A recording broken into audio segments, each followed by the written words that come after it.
Nem. Nem trabalha, nem estuda. Aquela pessoa que tem tempo livre, à vontade, quer dizer, tem 100% do tempo livre e não se dedica a nenhuma atividade nem diletante, né? Ou seja, ela apenas antigamente se dizia come e dorme, no tempo, não sei se você pegou essa época do comer, beber, dormir, né? Mas era mais ou menos isso.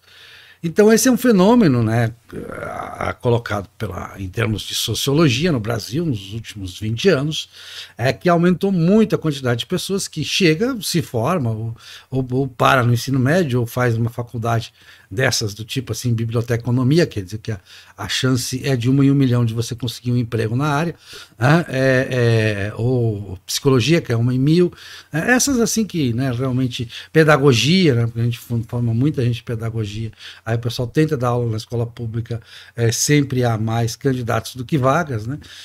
Inclusive aí no Rio Grande do Sul, né? Tem mais candidatos que vaga, por incrível que pareça, né? O salário baixo não inibe as pessoas de procurar esse tipo de emprego público, né?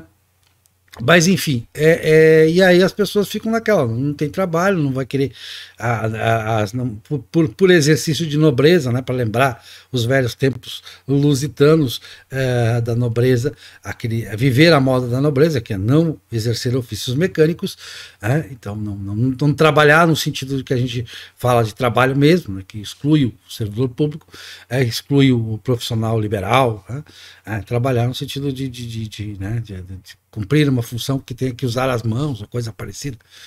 O mecânico é exatamente isso, né? Você mexe com alguma coisa física. Né? Então, elas, para não descer da posição de nobreza, elas preferem ficar esperando, né, que alguma coisa aconteça no horizonte. Então, e ela não precisa estudar mais também, porque isso realmente está provado que depois que escolher o curso errado, ficar fazendo pós-graduação, mestrado, doutorado. Claro, tem os que disputam a bolsa e tal, que é interessante, mas tirando isso, não vai muito a lugar nenhum no Brasil, porque todo o direcionamento, né, dessa explosão dos cursos superiores, ele se mostrou equivocado, em geral equivocado. Ele não se direcionou para uma coisa prática, não melhorou a produtividade geral dos fatores, nem nada.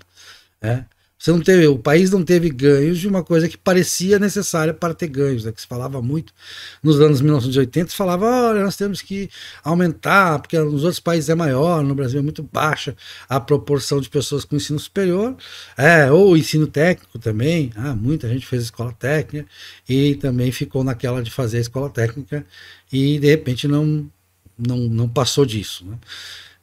E aí se fala sempre.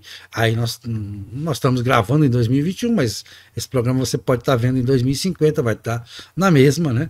Ou seja, essa primeira metade do século XXI, ou pelo menos a metade da metade do século XXI, ela é marcada pelo grande número de neném, de pessoas que não estão nem estudando, nem trabalhando. Essa expressão ela não foi inventada pelos brasileiros, na verdade. Ela parece que começou no Reino Unido, né? E é um fenômeno demográfico importante e seria, grosso modo, nem é o que ainda se chama, às vezes, se chamava antigamente de excluídos, né? Então, os excluídos são aqueles que não estão sendo nem explorados. Não estão sendo explorados pelo capitalismo, porque eles nem estudam se preparando para algum trabalho e nem trabalham, né? E não é nem lumpen, né? Porque o lumpesinato é outro conceito do Marx, né? Eles não são tão miseráveis, em média, né? Porque é um fenômeno que surgiu em países de estado de bem-estar social bem aprofundado, para o bem ou para o mal, né? Então, qual é a ideia subjacente aqui? A ideia é que é uma parcela grande, às vezes, sei lá, na faixa dos 20 aos 30 anos, em alguns lugares 20% da população, nem trabalha, nem estuda. O que eles estão fazendo, né? Eles estão vegetando, eles estão o dia todo jogando no computador, estão, como é que se diz, nas redes sociais. O que fazem essas pessoas, né? Então, há estudos sociológicos voltados para essa categoria. A categoria é uma faixa demográfica estatal, né? Tá, o cara está trabalhando, é um pessoal. O cara está estudando, é outro pessoal. Concurseiro, está estudando. O cara que está estudando para o vestibular, já está fazendo 6 anos que ele está estudando para fazer vestibular de medicina e nunca passa. Está estudando. Pelo menos ele está estudando. Mas é um indicativo muito estranho da sociedade que a pessoa não precisa trabalhar, porque ela não trabalha, né? Mas ela não é rica também. E ela não está nem estudando. O que essa pessoa está fazendo? Claro que pode haver aqui anomalias estatísticas, ou seja, pode ser que ela esteja trabalhando, só que são trabalhos eventuais, né? Quando o censo é feito, né, eles tomam muito cuidado de perguntar, não está trabalhando, não. Então, mas se não tem nenhuma atividade econômica, eles insistem bastante, porque eles pensam, não, a gente não vai marcar como nem um cara que disse que não está trabalhando porque ele não está empregado. Não, nem ele não é que ele não seja empregado, ele não está fazendo nenhuma atividade econômica. E daí o espanto, será que esses números são verdadeiros? Será que todas essas pessoas estão realmente vivendo, por exemplo, às custas dos pais, ou da mulher, ou de sei lá quem, né? É uma situação bastante peculiar, grave. É um resultado que poderia, em tese, ser pior, talvez, se não houvesse o estado de bem-estar social. Em algumas projeções se diz, olha, vai chegar um momento em que mais da metade da população não vai ter atividade econômica, serão sustentados por programas governamentais. Regis, eu não vejo um grande problema nisso a priori. A questão a priori, vou colocar a prioristicamente. Teria problema das pessoas poder passar a vida inteira vendo série da Netflix ou jogando videogame, ou batendo papo com as pessoas, elas não prejudicando outras pessoas, não atrapalhando outras pessoas, já é um grande avanço, né? Pior quando as pessoas vão fazer o tal do paredão ou coisas parecidas, né? Ou coisas afins. Realmente é uma coisa muito pior do que ela ficar em casa jogando videogame ou assistindo série. Porque não atrapalhando os outros já é um grande negócio. Então, uma pessoa que não atrapalha os outros, um neném que não atrapalha os outros, não seria um grande problema, né? A questão de sentido da vida é isso, que ele se vire com ele. Isso é problema dele, não é problema dos outros. Agora, o que o Dalrymple aponta, e aí você apontou muito bem a questão de que o Reino Unido, eu já vi vários documentários do Reino Unido, no Reino Unido o debate é muito aceso, e um debate que precede o debate daqui, sobre essas questões do neném. O Dalrymple, ele diz que há uma deterioração moral. Essas pessoas, não é o problema delas estar vivendo ao custo de programas sociais do Estado, ou direta ou indiretamente, que no Brasil existe muito, onde não há o programa social, existe aquele cara que trabalha, tem uma renda, tem um saláriozinho melhorzinho e tem 20 em volta, né? Um ganha um auxílio aqui, outro ali, a gente tem esse mau hábito do familiar encostado, né? Eu dou ajuda, eu ajudo meu familiar e coisa tal, que é uma coisa muito ruim também do ponto de vista moral. O Dalrymple aponta que há uma deterioração moral. E aí você aumenta o crime, você aumenta a importunação de terceiros, você cria uma série de questões, e essas pessoas votam também, né? E geralmente elas votam mal, por conta dessa deterioração moral, que no fundo, o que Dalrymple diz é que no fundo a gente precisa de um sentido. A gente precisa antigamente eu lembro, era muito comum no Brasil nas classes altas são antigas, classes altas do século XIX, século XVIII, XIX, XX, no início do século XX, de que a pessoa se dedicava a uma atividade diletante, né? Então, quando ela já nascia em berço de ouro, já fez aquela faculdade, só tem que administrar os bens da família, que ele não administra mesmo. Faz de conta que administra, ele tem muito tempo livre, e aí se dedicava, teve milhares assim, né, a atividade diletante, né? Aí o cara, o que a gente teve de memorialista no Brasil foi uma grandeza, né? Tinha vários memorialistas, o cara até inventavam coisa, esse negócio de pesquisa primária é meio trabalhoso, eles inventavam casos assim que eu gosto de mostrar. Poxa, o cara inventou. Você vai ver. Historiografia, isso é muito comum, né? Memorialismo, né? Que é assim, o embrião da historiografia. Imagine Gabriel Soares. Gabriel Soares é aquele negócio dele que escreveu o Tratado Descritivo do Brasil, aquilo foi uma atividade diletante dele. Ele era senhor de engenho, ele tinha os planos lá, mas nas horas vagas dele, em vez de ele fazer outra coisa, ele fazia isso. E assim, e poetas, muito poeta. O Brasil sempre teve. O Brasil nunca teve filósofos, mas sempre teve muito poetas. O Brasil é rico em quantidade de poetas, não diria em qualidade de poetas, que nós, né, ainda nos faltam Camões, embora nós tenhamos tido um Drummond, ainda não tivemos um Camões para efeitos da literatura universal. Não sei, depois você que gosta mais de poesia pode até lembrar de outros poetas brasileiros que por diletantismo se dedicaram à poesia, mas conseguiram assim fazer alguma coisa que passasse as gerações, né? Bom, mas voltando para o nosso caso aqui, então o fenômeno é global, sim, claro, é um fenômeno mais acentuado no Brasil, porque o Brasil tem essa questão, essa chamada rede familiar, que o Roberto da Mata também enfatiza muito no Brasil, que é um problema também, de Tabellini nos diz, essa ética de família, de grupo, que nós temos, que acaba dando um jeitinho, todo mundo dá um jeitinho para os seus próximos, para os seus clientes. Isso tem até analogia com a forma do Império Romano. No Império Romano isso era comum em Roma, né? Quando digo em Roma, na parte etrusca do Império Romano, parte de base de povoamento etrusca, ou seja, ao centro do Império Romano. Porque claro que nas periferias, nas províncias do Império Romano, havia hábitos locais também, questões culturais locais, que permeavam a forma da sociedade. Os romanos não impunham totalmente, a não ser em áreas como Portugal, e aí a gente traz muito disso em áreas de Portugal, em que os lusitanos eram um povo tão atrasado, então os tapuias nossos estavam melhor que os lusitanos, né, em termos de tecnologia e de cultura, os lusitanos não deixaram nenhuma marca cultural na sociedade portuguesa, ela foi colonização romana mesmo. Então aí a gente pegou muito desse clientelismo que a gente chama até hoje.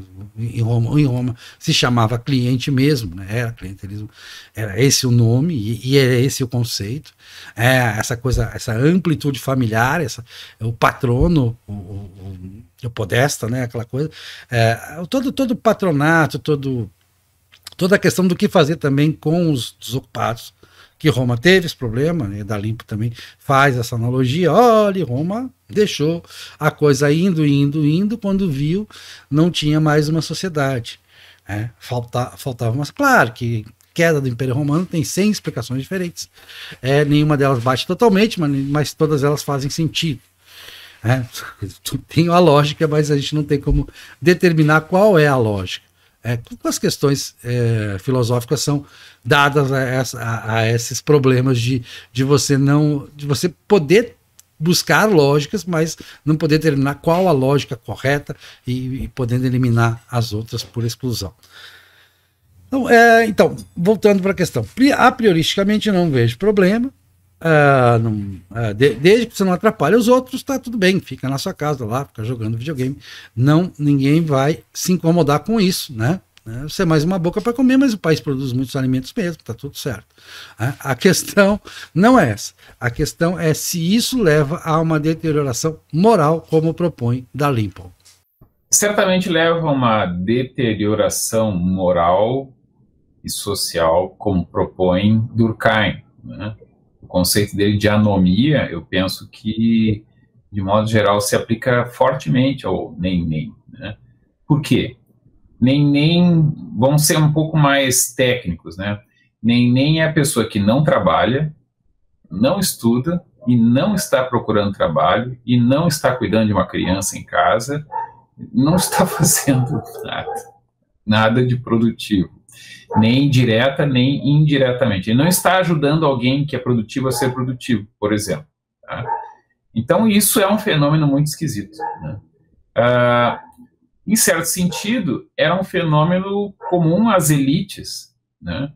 Até 1930, 40, talvez, né? Então, tinha aquele tio louco, vamos dizer assim, né, que não trabalhava, não estudava, gastava o dinheiro da família, mas, enfim, se não incomodasse muito, né, se complicasse, ele não tinha nem esposa, né, não tinha nem família. Era um tio solteirão, maluco, que não faz nada. Ele não chega a ser louco de ser internado, ele não é necessariamente um tarado que faz alguma coisa de maneira muito destrutiva ou louca, mas ele não se insere em nada. E está sempre deprimido, ou está em crises maníacas ou depressivas, né? É uma pessoa que não se insere de modo consistente em nada, exceto em no bordel, alguma coisa assim, né? Ele não tem uma atividade produtiva razoável. Mas isso é restrito a uma fração da sociedade, que eram as elites econômicas. Hoje em dia, esse fenômeno se democratizou. Então, esse é um problema. Começa a ser uma fração grande da sociedade em grave anomia. E não é assim porque o desemprego pegou ele agora. Não, o cara, de repente, nunca trabalhou. Ou ele perdeu o emprego há 10 anos, né? E nunca mais se inseriu. E também não está fazendo bicos. Isso aí que começa a causar estranhamento. Ok, tu pode não ter um emprego fixo, né? Mas tu faz bicos. Bom, tu tem uma atividade econômica, tu tá buscando, tu tá se inserindo, nem que seja em alguma atividade.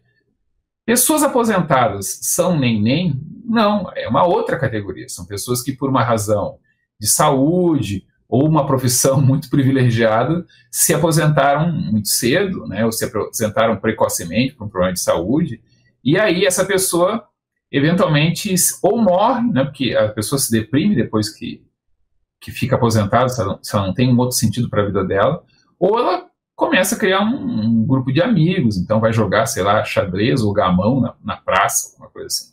Isso é uma atividade que insere aquela pessoa num grupo social.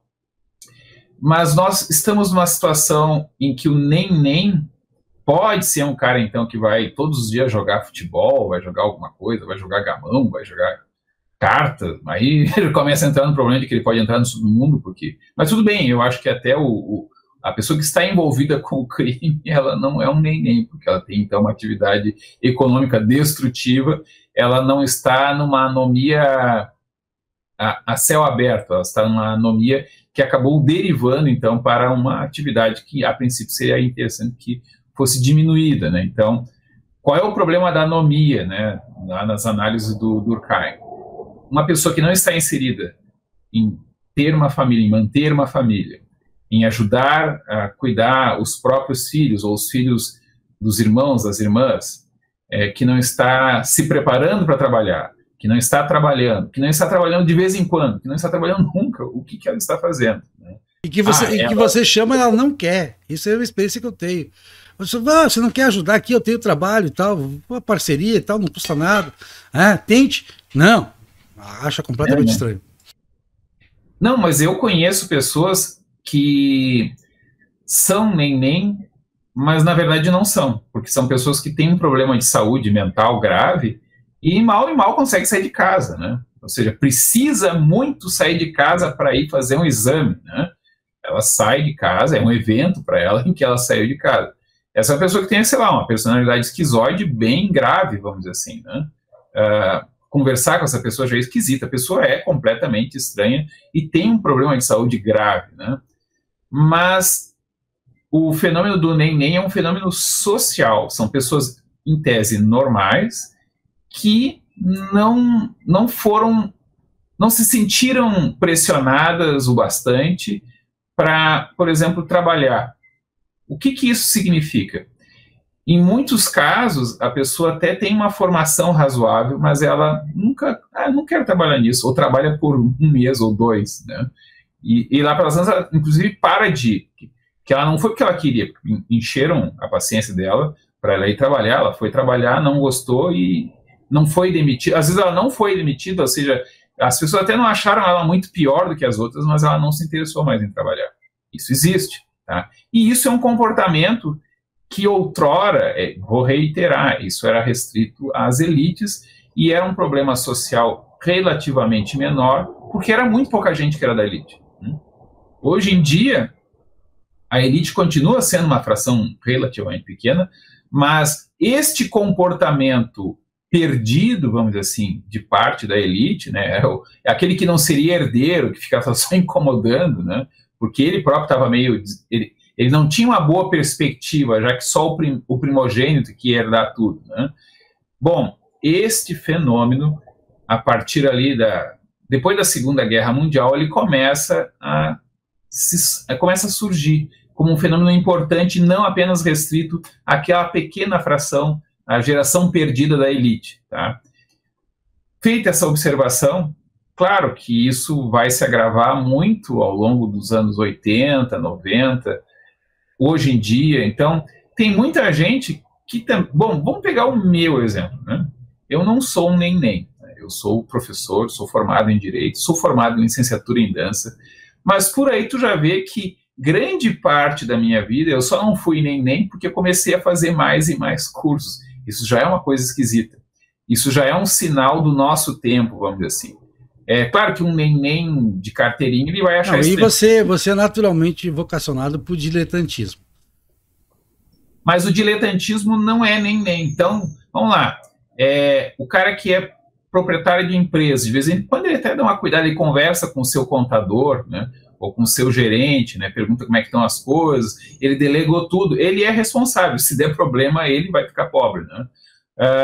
Darwin, ele foi... Se suspeita que ele teve mal de Chagas, né? Então tinha dito que ele não conseguia trabalhar, ficava muito tempo mal e tal, depois ele ficava trabalhando muito obsessivamente, muitos e muitos detalhes. Ele, se dependesse dele, ele ia publicar daqui a uns 10 anos a origem das espécies. Né? Aí, como o pessoal começou a publicar a mesma coisa, né? Aí ele resolveu mostrar a pesquisa dele, que era muito mais aprofundada, de fato. Né?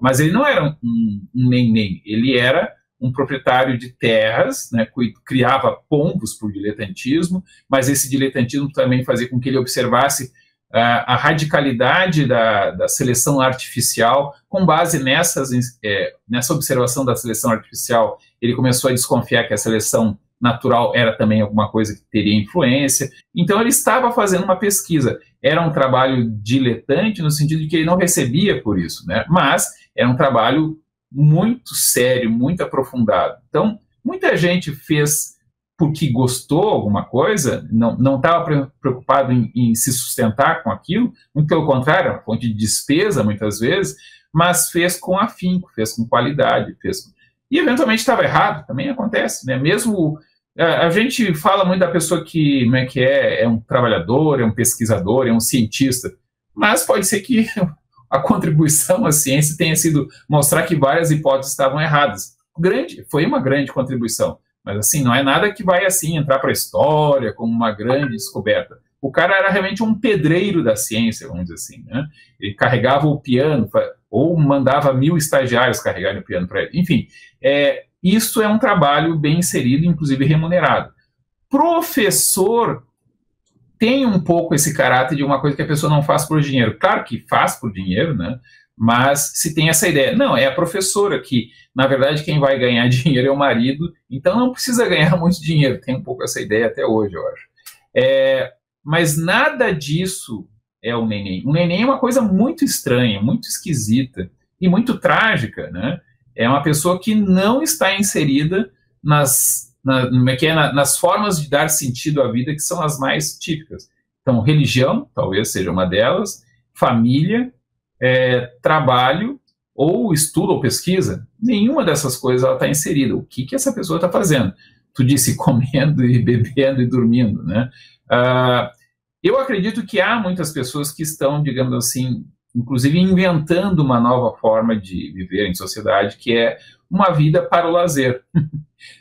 Isso, de novo, se parece com a ideia, digamos assim, de uma classe alta, de uma nobreza perdida, que não tem função mais. Então, vamos pegar o exemplo da nobreza francesa. A burguesia e a monarquia meio que pegaram as funções. Se quisesse ser, sei lá, juiz, oficial da marinha ou do exército, de repente era um requisito importante ser da nobreza, mas se não quisesse ser nada, também não tinha problema. Venham no domingo que vai ter uma festança lá em Versailles, né? E essa classe passou a ser vista como uma classe puramente parasitária. Era uma pequena fração da população. Hoje em dia, é uma grande fração da população. Isso é algo que preocupa. Vamos criar uma sociedade do lazer? Talvez, mas é um estranho desperdício de capacidades de pessoas, né?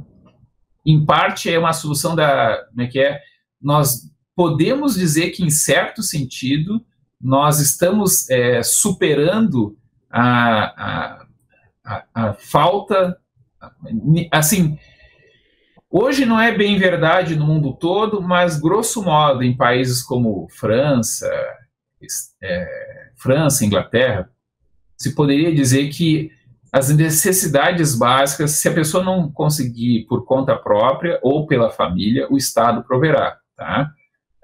Isso sempre ocorreu, todas as famílias, mesmo pobres, sempre tiveram algumas pessoas incapazes, e como não existia previdência social, assistência social, era a família que cuidava dessas pessoas. Mas agora, com a família nuclear, né, a família isolada, isso tem sido cada vez mais cuidado pelo Estado.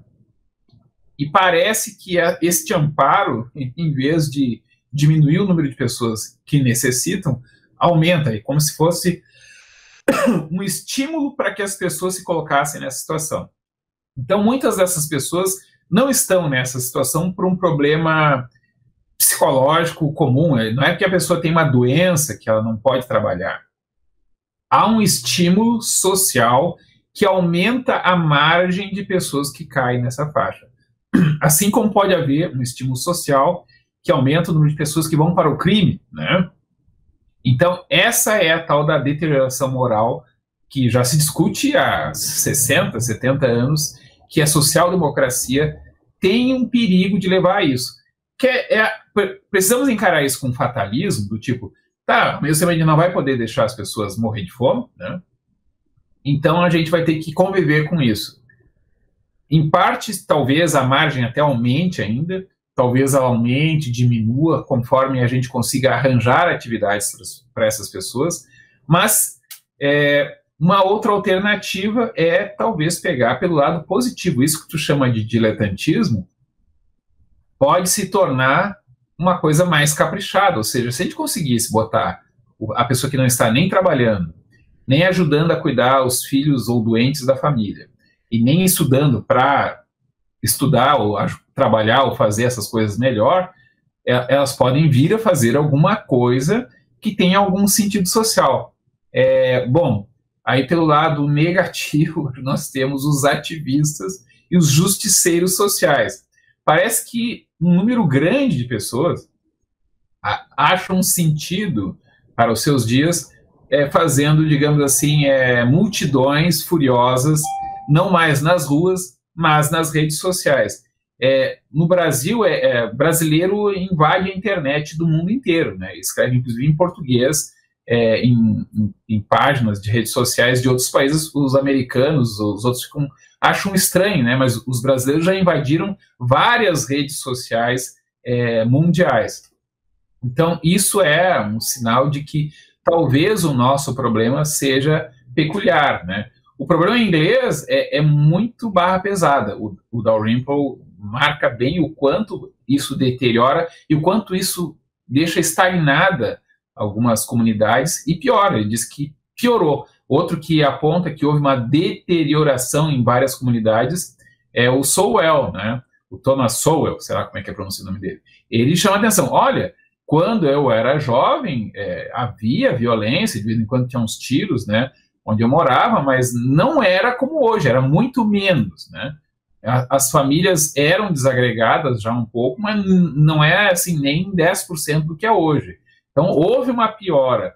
Algumas comunidades que dependem muito do serviço social, da assistência social, para ser mais exato, né, elas não estão melhorando, parece até que elas estão piorando.